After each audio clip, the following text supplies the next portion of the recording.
우리가 흔히 많이 듣는 사자성어 가운데 대기만성이라는 사자성어가 있습니다. 대기만성, 큰 그릇은 늦게 이루어진다라는 그런 문자적인 해석은 그런 거고, 큰 그릇을 만들려면 오랜 시간이 들어간다, 이렇게 해석하기도 합니다. 그래서 특별히 이 큰 그릇을 사람의 비유를 많이 해가지고 그야말로 큰 인물, 큰 인격자, 이런 사람들, 위대한 사람이 지어지기 위해서는 오랜 시간이 필요하다라는 것에 일반적으로 많이 사용을 하죠. 그래서 어떤 일을 가지고 막 조급해 한다든지, 아니면 사람이 왜 저렇게 늦을까 이런 생각을 많이 한다든지 하면 대기만성이다, 좀 인내하고 참아보자, 이런 이야기들을 많이 하는 것이 우리가 일반적으로 사용하는 그 대기만성이라는 사자성어의 의미인 것을 바라보게 됩니다. 이 대기만성, 이 출전이 어디인가, 어디서 이 말이 나왔는가 이렇게 보니까 이게 노장 사상의 노자죠. 노자의 도덕경에서 나왔다, 그렇게 이야기를 하더라고요. 그래서 제가 인터넷에 한번 찾아 들어가 봤습니다. 노자의 도덕경을 한번 이렇게 찾아 들어가 보니까 노자 도덕경의 41편에 보니까 문도라는 그런 편이 있더라고요. 문도, 거기에 보니까 이 문도편에 이 대기만성이라는 것이 있었습니다. 그런데 사실은 대기만성이 굉장히 유명함에도 불구하고 노자 도덕경의 문도편에 이렇게 보니까 대기만성은 여러 이야기들 중에 그냥 한마디더라고요. 이렇게 별로 그렇게 크게 주목받지 못하는 위치에, 그것도 밑에 부분에서 이렇게 조금 있는 그 위치에 이렇게 있었는데요. 그럼에도 불구하고 그게 이제 아주 이렇게 많이 회자가 됐던 그런 것인데, 그 노자 도덕경의 문도를 이렇게 제가 이렇게 쭉 인터넷에 나온 것을 이렇게 읽어보니까 그 앞부분이 굉장히 의미가 있고 중요한 것이더라고요. 문도의 그 서문, 41편 서문과 같은 내용이라고 할 수 있을까요? 한 2줄 정도, 이 몇 줄 안 되는 무슨 시같이 이렇게 생겼는데, 그 앞에 한 2줄 정도가 아주 굉장히 의미가 있는 게 있었습니다. 그래서 이 저녁에 그걸 한번 잠깐 제가 소개를 하면서 메시지를 시작하려고 합니다. 자, 대기만성편, 문도, 그러니까 노자 도덕경 41편 문도편에 이런 말로 시작을 하고 있었습니다. 상사가 이 육군 상사가 아닙니다. 이 윗상자에다가 선비사자입니다. 상사문도, 근이행지, 중사문도, 약존양망, 하사문도, 대소지, 불소, 부족이위도, 이렇게 되어 있었습니다. 자, 이게 무슨 말이냐면, 쉬운 한자이기 때문에 한번 이렇게 말씀을 제가 한번 들어보면, 상사, 그야말로 선비 중에서 높은 선비를 이야기를 하는 거죠. 아니면 또 뭔가 인격적으로 뛰어난 사람, 이렇게 이야기를 할 수 있을 것입니다. 이런 사람이 도를 들으면 문도입니다. 근이행지, 근실이 그것을 행한다, 이런 이야기입니다. 도를 들으면 그야말로 좀 이렇게 상사, 좀 인격이 되고 좀 좋은 사람, 그야말로 이렇게 멋진 사람이라고 우리가 표현할 수 있을까요? 상급의 사람은 어떻게 한다? 근실이 그 도를 행하기 위해서 최선을 다하는 사람이 바로 상사다, 그렇게 얘기를 하는 겁니다. 그래서 상사는 도를 들을 때에 그렇게 행한다는 거예요. 그럼 중사는 뭡니까? 중간쯤 되는 사람이겠죠, 그죠? 중간쯤 되는 어떤 그런 인격이 돼 있거나 아니면 학식이 돼 있거나 또 뭐가 이렇게 돼 있는 그 사람은 어떤 사람이냐? 약존양망, 그렇게 실행하는 것이 존재하거나 또는 없거나, 같을 약자를 썼습니다. 그래서 있거나 없거나 반반이라는 거죠. 그래서 중사쯤 되는 사람은 어떻게 합니까? 도를 들으면 그걸 행하기도 하고 행하지 않기도 한다는 겁니다. 반쯤 그렇게 한다는 거예요. 그러니까 할 때도 있고 안 할 때도 있고, 의심 같은 게 있어서 그렇게 할 것 아니겠습니까? 아니면 또 다른 이유로 그렇게 할 수도 있을 것입니다. 반쯤 행한다라는 것이 그 약존양망입니다. 근데 여기 하사가 참 재밌습니다. 하사, 아주 이제 하급선비라고 볼 수가 있겠죠. 하사는 뭐라고 얘기를 합니까? 도를 들으면 문도, 하사 문도를 하면 뭐냐 하면 대소지, 여기 웃음소자를 썼습니다. 크게 웃는다는 거예요. 그 하급자는, 이 하사는 그 도를 들으면 크게 웃는다는 거예요. 크게 웃는다, 비웃는 거죠. 굉장히 많이 비웃는다는 거예요. 그런데 여기에 대한 설명이 또 하나가 더 있는데, 불소, 만약에 이렇게 웃지 않는다면 부족, 이것도 역시 불자인데 이제 시작을 할 때 있기 때문에 부로다가 읽는 게 맞습니다. 부족이위도, 이렇게 합니다. 도라고 말하기에 부족하다, 이렇게 얘기해요. 하사가 그 도를 듣고 나다 크게 웃지 않으면 그거 도라고 말하기 아주 부족하다. 그게 진짜 도라면 하급이면 하급일수록, 하사이면 하사일수록 오히려 웃고 크게 웃고 조롱하고 한다는 거예요. 야, 이 노자의 갈파가 이게 대단해요. 도가 있으니까 그 도를 상사가 들으면 그걸 실행하려고 굉장히 노력을 많이 하고, 그다음에 중사가 들으면 할 때도 있고 안 할 때도 있고 반쯤 반반이다 이런 얘기입니다. 근데 하사는 뭐예요? 도를 들으면 막 크게 비웃는다는 거예요. 만약에 그 하사가 그걸 듣고도 비웃지 아니하면 이건 도라고 할 수 없다는 거예요. 야, 이 말 노자의 갈파가 참 대단합니다. 대단해요. 예. 저는 이 노자의 갈파를 이렇게 제가 뭐 대기만성을 어떻게 보다가 그걸 이렇게 쭉 읽고 나서 야, 이게 우리 믿음과 참 굉장히 접목하는 게 의미가 있겠다라는 그런 생각이 들었습니다. 그래서 예를 들면 이런 것 아니겠습니까? 상사, 노자에 의하면 상사 같은 사람은 어떤 겁니까? 도를 들으면 그야말로 근실히 그 도를 행하는 사람이에요. 이건 우리로 표현하면 뭐라고 표현할 수 있을까요? 좋은 믿음의 사람, 그죠? 믿음이 성숙한 사람, 온전한 믿음을 가진 사람, 이렇게 하지 않겠습니까? 이 사람은 말씀을 들으면 그야말로 열심히 근실히 그걸 실천하려고 노력을 하는 사람이겠죠. 또 중사, 노자에 의하면 중사는 뭐 있습니까? 믿음이 있기는 있는데 좀 연약한 사람이다라고 볼 수 있을 것입니다. 왜냐하면 때로는 하기도 하고 안 하기도 하고, 뭐 어떤 사람은 그럽니다. 믿음은 있고 없고지 연약한 믿음이 없다, 뭐 이런 말 이전에 많이 했어요. 예, 믿음은 있고 없고겠죠. 그런데 분명히 주님께서도 겨자씨만한 믿음이 있다고 이야기를 하시고, 이렇게 하신 걸로 봐서 믿음에도 크고 작은 게 있고, 우리가 또 경험상으로도 그걸 많이 느끼고 있지 않습니까? 그러니까 믿음도 보면 중사쯤 되는 믿음이 있다는 겁니다. 그게 뭡니까? 이게 말씀을 들으면, 도를 들으면 실행하기도 하고 실행하지 않기도 하고 하는 어중간한 반쯤 걸쳐져 있는 그런 상태, 중사라고 볼 수 있지 않겠습니까? 하사는 뭡니까? 노자에 의하면 하사는 믿음이 없는 사람이겠죠. 이 사람들은 도를 들으면, 하나님의 말씀을 들으면 막 웃는 겁니다. 비웃고 조롱합니다. 그죠? 대부분 대표적인 사람이 누굽니까? 소돔과 고모라 성에 있었던 롯의 사위들 말입니다. 롯이 하나님의 말씀을 전했더니 농담으로 여긴 거예요. 그죠? 농담으로 여겨요. 사도 바울이 뭐라고 얘기를 했습니까? 고린도전서 1장 18절에서 이렇게 말씀하셨어요. 십자가의 도가 멸망하는 자들에게는 미련한 것이요. 멸망하는 자들, 믿지 아니하는 자들은 십자가의 도를 들으면 미련하다고 그러는 거예요. 이런 멍청한, 이런 바보같이, 이런 우스꽝스러운, 이런다는 거예요. 하사라는 것이죠.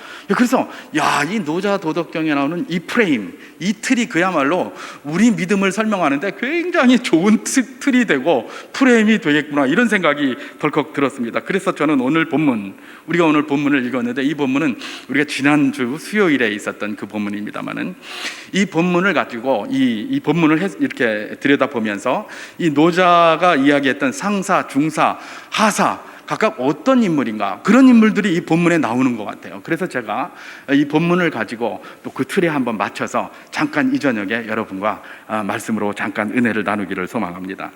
자, 오늘 본문에 등장하는 사람들 가만히 보면 노자가 분류한 상사, 중사, 하사의 모습을 다 가지고 있는 것들을 볼 수가 있는데요. 자, 그러면 먼저 노자의 표현을 따라서 하사에 해당하는 사람들을 먼저 한번 살펴보기를 원합니다. 자, 하사에 해당하는 사람, 오늘 우리가 지금 요한복음 12장을 이렇게 읽습니다마는, 우리 황 목사님이 여기 새벽기도 때에 이제 요 부분, 요새 우리 새벽기도를 하고 있으니까 요한복음에는 7가지의 이렇게 앞에 기적이 있었다, 뭐 이렇게 이야기를 하는데, 요한복음 1장에서부터 11장, 엄밀히 말하면 2장부터 시작하죠.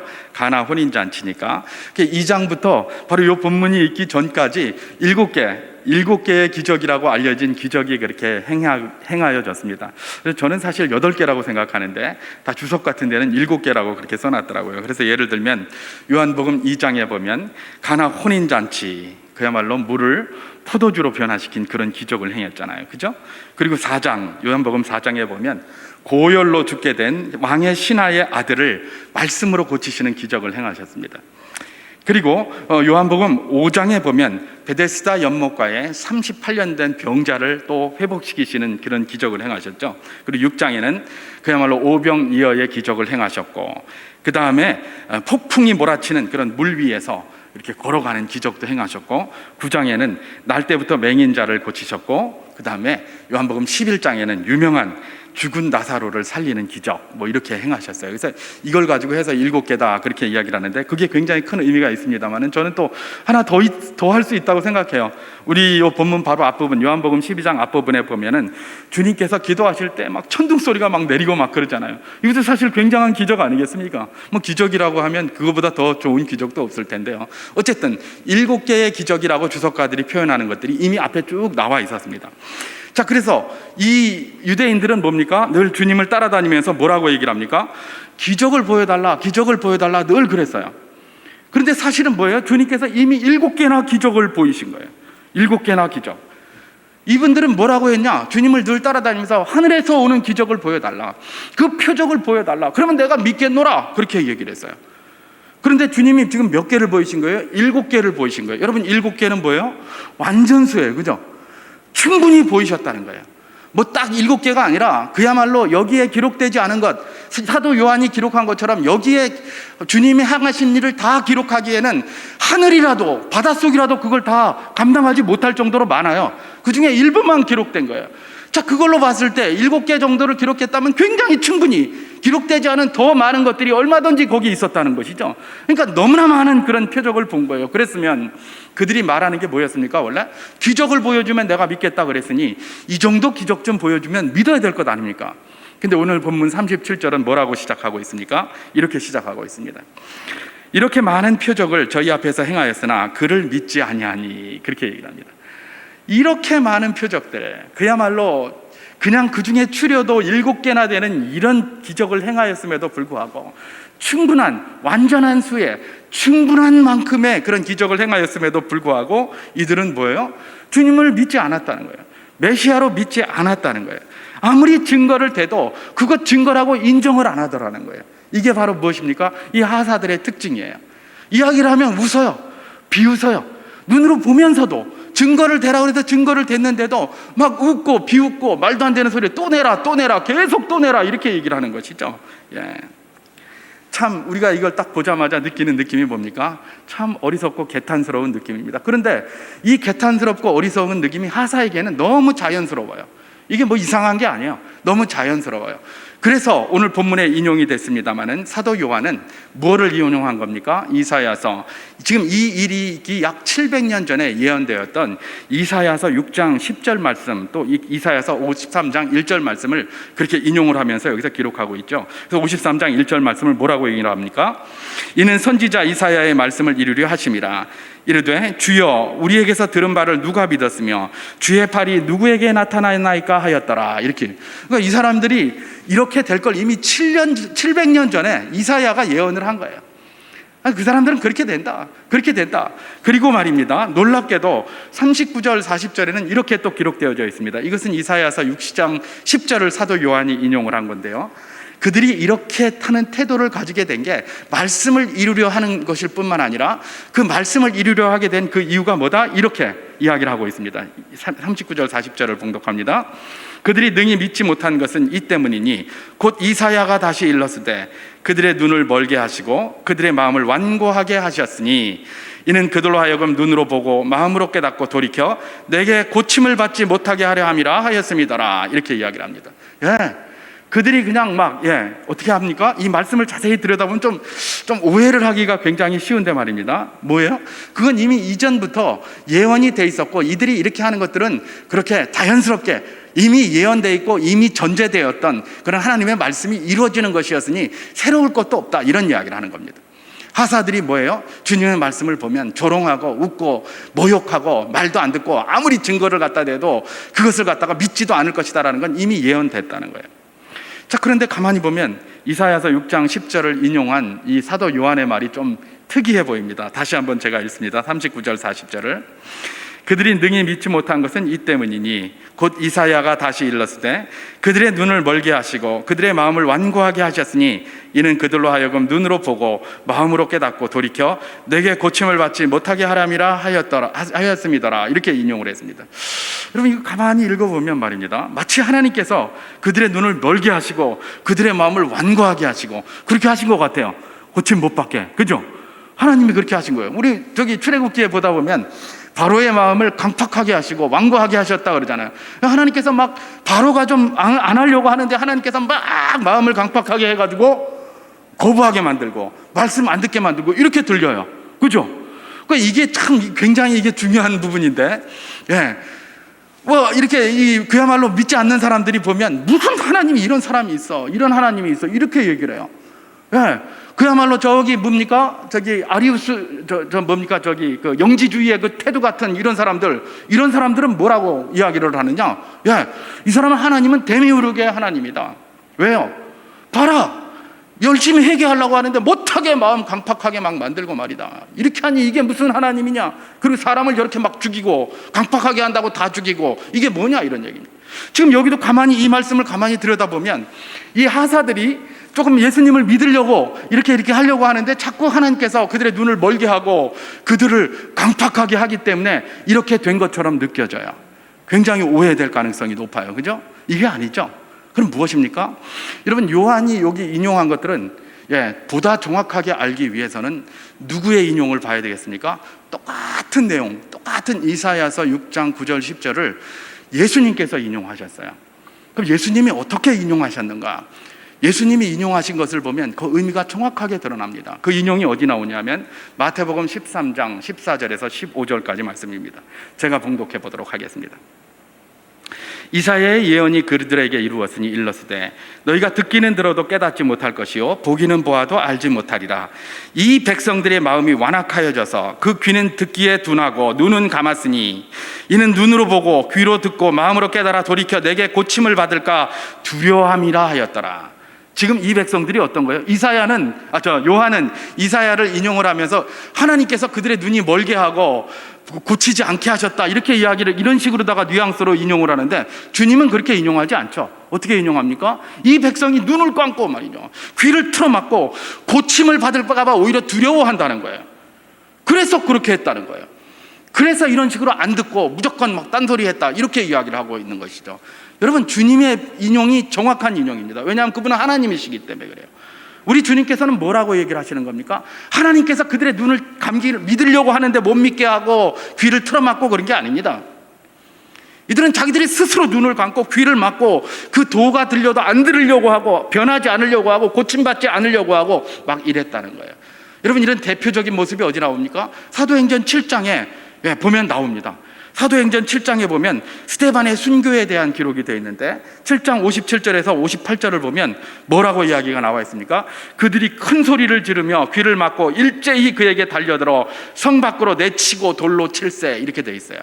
스데반이 설교를 쭉 합니다. 복음을 쭉 전하니까 이들이 큰 소리로 소리를 지르며 귀를 막고 안 들으려고 하는 거예요. 안 들으려고. 이게 전형적인 모습이라는 것입니다. 여러분, 하사의 모습은 어떤 모습입니까? 하나님의 말씀을 믿지 않는데 그 믿지 않는 것은 그냥 하나님께서 그들의 마음을 이렇게 해서가 아니라 어떻게 하는 거예요? 아주 믿지 않으려고 눈을 감고 귀를 막고 그러면서 조롱하고 막 그렇게 한다는 겁니다. 그렇게 함으로써 뭐예요? 전혀 하나님의 말씀을 들을지도 않을 뿐만 아니라 조롱하는 모습들, 그런 모습이 바로 어떤 모습이다? 이 하사의 모습이라는 것입니다. 그렇습니다. 인생은 본시 하나님의 말씀을 안 듣는 하사의 모습입니다. 원래 인생이 그래요. 죄된 본성의 인생은 늘 하나님 말씀 앞에 완고한 존재들입니다. 그런데 하나님께서 은혜를 베풀어 주셔서 그 완고한 마음이 부드러워지고 눈과 귀를 열어주셔서 주님의 말씀을 듣고 온전한 믿음으로 나가게 하는 것이죠. 그러나 하나님께서 그 은혜를 베풀지 아니하시면 항상 그 가운데 있는 완고함이 드러나는 겁니다. 그래서 뭐 누가 눈을 안 가리고 누가 귀를 안 막아도 자기 마음 가운데 있는 이 본성이 그의 눈을 감게 만들고 그의 귀를 닫게 만들어요. 주님의 말씀 들으면 우습고 조롱하게 만들고 그렇게 하는 거예요. 그래서 하나님께서 뭡니까? 이런 하사들, 이런 자들을 어떻게 한다? 그대로 내버려 주신다는 거죠. 내버려 두신다. 사람을 은혜를 베풀어 주시지 않으면 그대로 내버려 두시면 어떻게 된다? 가만 놔두면 그렇게 가게 돼 있는 거예요. 말씀 보고 조롱하고 믿음도 안 생기고 하나님 말씀 보면 우습게 여기고 그렇게 하게 돼 있다. 이게 바로 무엇입니까? 인간의 본성이에요. 그런데 하나님께서 뭘 하고 있는 겁니까? 은혜로 사람들을 붙들고 그들에게 믿음을 주시는 것이죠. 그래서 믿음을 행하게 하시는 것, 그게 바로 하나님의 은혜라는 것입니다. 이런 관점에서 오늘 우리를 한번 들여다보면 말입니다, 참 하나님의 말씀을 믿고 오늘도 이 저녁에 이렇게 주님 앞에 기도의 자리에 이렇게 서 있습니다. 여러분, 이건 참 대단한 기적입니다. 그죠? 그 아빠 그 사람들은 이거 기적을 보여주면 믿겠다 그랬는데, 그렇게 완벽한 기적을 눈으로 보고 그 앞에서 목격했음에도 불구하고 그들은 안 믿었어요. 그죠? 근데 우리는 눈앞에서 목격한 기적이 별로 없어요. 예수님이 직접 하시는 걸 못 봤잖아요, 우리가. 그럼에도 불구하고 우리는 그분의 말씀을 지금 믿고 말입니다. 그분의 말씀을 붙들고 이 저녁에도 기도하기 위하여 주님의 존전에 나오고 예배자의 자리에 서게 된 것입니다. 이거야말로 기적이지 뭐가 기적입니까? 하나님께서 우리에게 은혜를 베풀어 주시지 않고 은혜를 주시지 않았다면 이런 믿음이 우리에게 나올 수가 없는 겁니다. 우리도 귀를 틀어막고 눈을 감고 그야말로 고침을 받지 않으려고 몸부림치는 인간의 본성 속에 있을 뿐입니다. 그런데 그렇게 하지 않고 있습니까? 우리 주님의 은혜가 큰 줄 믿으시기 바랍니다. 이것이 기적인 줄 믿으시기 바랍니다. 이 저녁에 그렇게 눈으로 보지 않고 손으로 만져지지 않아도 주님의 말씀 붙잡고 나온 이 우리들에게 하나님께서 크신 은혜를 베풀어 주신 기적임을 알고 감사할 수 있는 복된 이 저녁 시간이 될 수 있기를 주님의 이름으로 축원합니다. 자, 이게 하사에 해당하는 사람이었어요. 믿질 않는 거예요. 아무리 이야기를 해도 조롱하고 웃고, 오늘 본문 37절에 나온 이런 사람들이죠. 자, 그리고 이제 그렇다면 이제 노자의 표현에 의하면 중사에 해당하는 사람들을 한번 살펴보기를 원합니다. 42절입니다. 그러나 관리 중에서도 그를 믿는 자가 많되 바리새인들 때문에 드러나게 말하지 못하니 이는 출교를 당할까 두려워함이라, 이렇게 기록하고 있습니다. 자, 주님 앞에 있는 모든 자들이 다 뭐예요? 주님을 안 믿은 건 아니에요. 표적을 행했더니 다 안 믿은 건 아니에요. 그 중에는 믿는 자들이 상당히 많았어요. 관리들 중에도 그 믿는 자들이 굉장히 많이 있었다라고 그렇게 기록하고 있습니다. 그런데 이들은 출교를 당할까 봐 두려워서 자기의 신앙을 드러내지 못하는 사람들이었죠. 이걸 우리가 표현하면 뭐라고 표현할 수 있겠습니까? 믿음이 좀 연약한 사람이었다라고 표현할 수 있을 것입니다. 믿음이 없는 사람이 아닙니다. 믿음이 연약한 사람. 믿음이 없는 사람들은 아예 처음부터 우롱하고 농담으로 여기고 안 믿고 이러는 거예요. 그런데 이 사람들은 뭐예요? 이제 믿었어요. 믿었는데 뭡니까? 출교가 두렵고, 그래서 사람들의 눈이 두렵고 해가지고 어떻게 한 겁니까? 그야말로 숨기고 있는 것입니다. 믿음이 연약한 자들, 중사의 믿음에 해당하는 사람이더라 라고 우리가 볼 수가 있는 것입니다. 어쩌면 저를 비롯하여 많은 그리스도인들이 여기에 속해 있을지 모르겠습니다. 그야말로 믿음이 조금 연약해서 말입니다. 하나님의 말씀을 때로는 선택적으로 그렇게 순종을 하죠. 때로는 순종을 하지만 때로는 의심이 있어서 못하기도 하고, 또 이런저런 부실과 핑계로 못하기도 하고, 이런 모습들이에요. 중사의 믿음이다라고 그렇게 볼 수가 있을 것입니다. 그런데 이런 연약함들이 왜 나타나는 것일까? 오늘 본문에는 다양한 이유 가운데 아주 중요한 이유를 하나 이야기를 하고 있는데, 이런 연약한 믿음의 뿌리에 이런 게 있다라고 그렇게 이야기를 하고 있습니다. 43절입니다. 그들은 사람의 영광을 하나님의 영광보다 더 사랑하였더라, 그렇게 기록합니다. 믿음이 연약한 그 뿌리에 뭐가 있다? 다양한 다른 이유도 있겠지만 지금 핵심적인 이유를 이야기를 하는데, 그들은 사람의 영광을 하나님의 영광보다 더 사랑하였더라. 이걸 좀 오늘 우리가 쉽게 이해하는 말로다가 좀 더 쉽게 이렇게 이해를 하기 위해서 말을 좀 바꿔보면 이렇게 할 수 있을 것입니다. 그들은 하나님을 쳐다보기보다 사람을 더 많이 쳐다보았더라, 이렇게 해석하면 됩니다. 결국은 믿음이 연약한 것의 가장 중요한 뿌리 중에 하나가 뭐라는 겁니까? 하나님을 안 쳐다보고 자꾸 사람 쳐다보는 거예요. 사람 쳐다보니까 자꾸 흔들리는 거예요. 요지부동인 진리의 하나님을 쳐다봐야 되는데 자꾸 움직이고 조석으로 변개하는 사람을 쳐다보니까 우리의 마음의 믿음도 자꾸 이랬다 저랬다, 약존양망, 이랬다 저랬다 반쯤하는 거예요. 믿음이 굉장히 연약한 그런 모습으로 나타나게 되는 것이죠. 하나님을 바라보면 순종할 힘이 생기는데 세상 바라보고 사람 바라보고 자꾸 그렇게 바라보면 순종한 힘이 생겼다가도 자꾸 의심이 들고 자꾸 연약함이 밀려오고, 그래서 제대로 행하지 못하게 되는 것. 이게 중사의 믿음을 가진 사람들의 전형적인 모습이다라고 오늘 성경이 우리에게 이야기를 해주고 있습니다. 우리도 어쩌면 중사의 믿음 가운데 많이 속해 있을 수 있습니다. 저를 비롯해서. 그렇기 때문에 우리는 더 기도해야 할 것입니다. 주님, 우리가 사람의 영광을 바라보지 않고 하나님만 바라보게 하여 주시옵소서. 하나님 바라보고 하나님 주시는 큰 믿음을 날마다 사모하고 나아가는 그런 자 되게 하여 주시옵소서. 우리가 눈으로 뭘 바라보는가가 굉장히 중요합니다. 여러분, 저런데 무서운데 이렇게 지나갈 때, 무슨 구름다리 같은 거 지나갈 때 아래 쳐다보지 말라고 그러잖아요. 그죠? 등산 같은 거 뭐 이렇게 자일 타고 올라갈 때 밑에 쳐다보지 말라고 그래요. 왜냐하면 밑에 쳐다보면 자꾸 어지럽고 거기서 떨어지잖아요. 그러니까 자꾸 위만 쳐다보고 가라고 하잖아요. 그러면 안 떨어지는 것이죠. 마찬가지입니다. 우리가 뭘 쳐다봅니까? 자꾸 위만 쳐다보고 하나님 쳐다보고 올라가면 안 떨어져요. 근데 자꾸 밑에 쳐다보고 이러면 어지러워서 떨어지게 돼 있어요. 왜냐하면 막 굉장히 흔들거든요. 이게 세상 아닙니까? 주님께서 오늘 우리에게 중사의 믿음을 가진 사람들을 보여주시면서 도전을 하고 계십니다. 너희는 기도할 때 하나님만 바라볼 수 있는 능력을 달라고 기도해라. 하나님만 바라볼 수 있는 믿음을 달라고 기도하라. 이 저녁에 우리가 그런 사람 될 수 있기를 주님의 이름으로 축원합니다.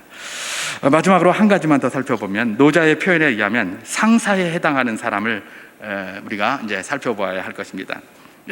상사에 해당하는 사람, 오늘 우리가 읽은 본문에는 더 이상 이제 나오지 않습니다. 상사에 해당하는 사람이 어떤 사람입니까?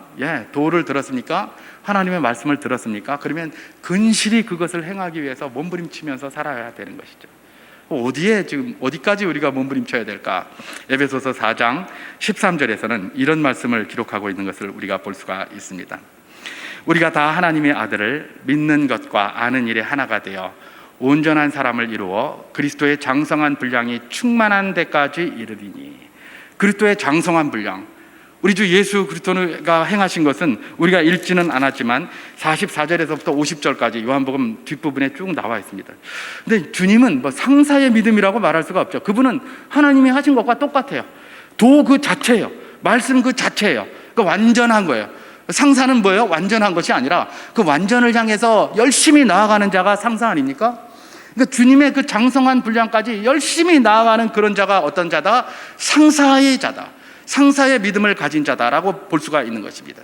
어떤 점에서 하나님의 아들을 믿는 것과 하나님의 아들을 아는 것에 한마음이 되고 그야말로 그것을 목적으로 두고 그리스도의 장성한 분량까지 달려나가는 사람, 그 사람이 누구다? 상사다. 상사의 믿음을 가진 사람이다. 우리가 그렇게 칭할 수 있는 것이고, 우리가 마침내 바라보고 이렇게 따라가야 할 믿음이 어떤 믿음이다? 그 상사의 믿음을 가진 사람의 그 모습이다. 우리가 그렇게 생각해 볼 수 있다는 것입니다. 하나님 아들을 믿는 것과 하나님 아들을 아는 것이 하나가 된다. 여러분, 우리가 믿음이 반듯하고 온전한 믿음이 되기 위해서, 바른 믿음이 되기 위해서는 바른 지식과 온전한 지식이 있어야 합니다. 그렇지 않고서는 바른 믿음을 가질 수가 없어요.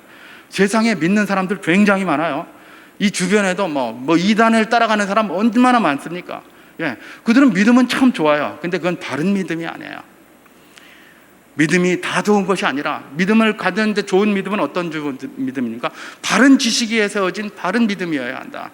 바른 지식 뭡니까? 하나님 아들을 아는 것이에요. 이 안다는 건 또 뭐라 그랬죠? 그냥 아는 게 아니라 경험을 통해서 안다고 그랬죠. 도가 들려지면, 하나님 말씀이 들려지면 그걸 가지고 실천해 봄으로써 그것을 알게 되고 깨닫게 되고, 그런 지식 토대 위에서 세워지는 그 믿음, 그 믿음으로 예수 그리스도의 장성한 분량까지 자라가는 자, 그 자를 노자의 표현에 의하면 상사의 믿음의 사람이다 라고 우리가 이야기할 수 있을 것입니다.